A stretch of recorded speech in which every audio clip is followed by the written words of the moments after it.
Жалпыга маалымдоо кызматы. Израиль аскерлери Газанын парламенттин ээлешти. 2007 жылдан бери бул имаратта Хамастын мүчөлөрүн мыйзам чыгарган кеңеш иштеп келген. Израиль аскерлери Газа шаарында парламенттин имаратын ээлеп алганын айтышып, трибунадан түшкөн сүрөтүн жарыялашты. Бул туурасында Times of Israel басылмасы жазган РИА Новости кабарлады. Басылманын маалыматына караганда сүрөттөгүлөр анклавда кургактан жасалган операцияга катышкан Голани бригадасынын аскерлери. 2007 жылдан бери бул имаратта Хамастын мүчөлөрүн мыйзам чыгаруучу кеңеш иштеп келген. Мындан мурдараак дүйшөмбү күнү Израилдин коргонуу армиясы Цахал Газа тилкесинин түндүк тарабында палестиналык кыймылга олуттуу зыян келтирген, соокку урдук деген маанайдагы маалымат тараткан. Алар аталган уюмдун бул анклавда уюшулган аскердик түзүм катары иштебей калгандыгын айтышкан. Кийинчерээк Израилдин коргоо министри Хамас Газа шаарын көзөмөлдөй албай калды деп жар салган. Жакынкы чыгыштагы жаңжал Израиль менен Палестинанын кырды бычак мамилеси 2023 жылдын 7 октябрында Израиль Газа сектору тараптан ракеталык чабуулга туш болгондон тарта курчуп кетти. Сокку ургандан кийин Хамас жоокерлери Еврей мамлекетинин түштүк аймактарына кирип барып, кыймылдын аскердик канаты Аль-Акса топон сусоо операциясын жарыялаган. Жооп иретинде Цахал Хамаска каршы темир кылыч операциясын баштаган. Израиль чабуул жасалгандан бир нече күн өткөн соң Газа менен чектешкен калктуу конуштарды кайра өз көзөмөлүнө алып, сектордун аймагындагы объектилерге сокку ура баштаган. Мындан тышкары аймакты толугу менен блокадалап, суу, азык-түлүк, электр кубаты, дары-дармек, отун ташуу токтотулган.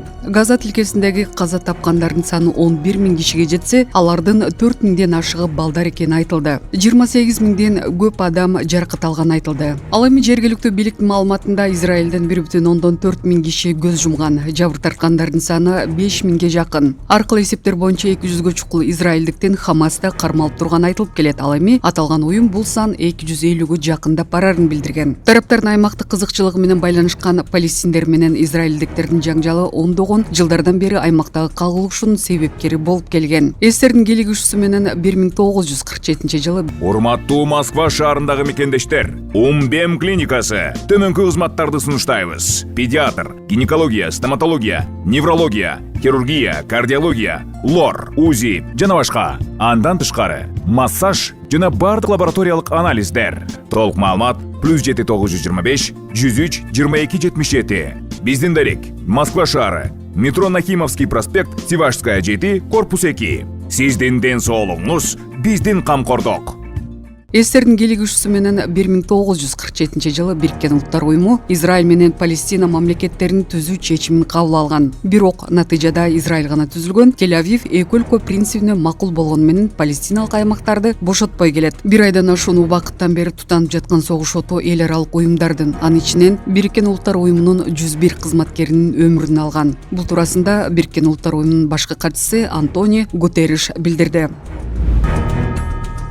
Россияда Газадан эвакуациялангандарды туусуп алып жатышат. Келгендердин биринчи тобу Газадан Каирге, андан соң Россия Федерациясынын борборуна жеткиришти. Россиянын өзгөчө кырдаалдар министринин кызматкерлери, ыктыярчылар Газадан келген жарандарды жылуу кийим берип жашай турган жерге алып барыш үчүн тосуп алышты. Бул тууралуу Спутник Ближнее зарубежье билдирди. Биринчи каттам менен 70 адам ташылган. Ал жерде кишилерге жардам берүү үчүн Россия Федерациясынын тышкы иштер министри менен өзгөчө кырдаалдар министрлиги ыкчам штаб ачкан. Эвакуациялангандар убактылуу жайларга жайгаштырылмакчы. Келип түшкөндөр биринчи иретте ысык тамак жана жылуу кийим-кечек менен камсыз болушту. Өзгөчө кырдаалдар министрден өзгөчө көңүл балдарга бурулгандыгын айтышкан. Эвакуация болгондордун биринчи тобун Газадан Каирге, андан соң Россия Федерациясынын борборуна алып келишкен. Көп узабай Россиянын өзгөчө кырдаалдар министринин кызматкерлери Газадан эвакуацияланган 98 адамдан турган экинчи топту тосуп алышты. Маалыматта Египетте Россия Федерациясынын өзгөчө кырдаалдар министринин адистери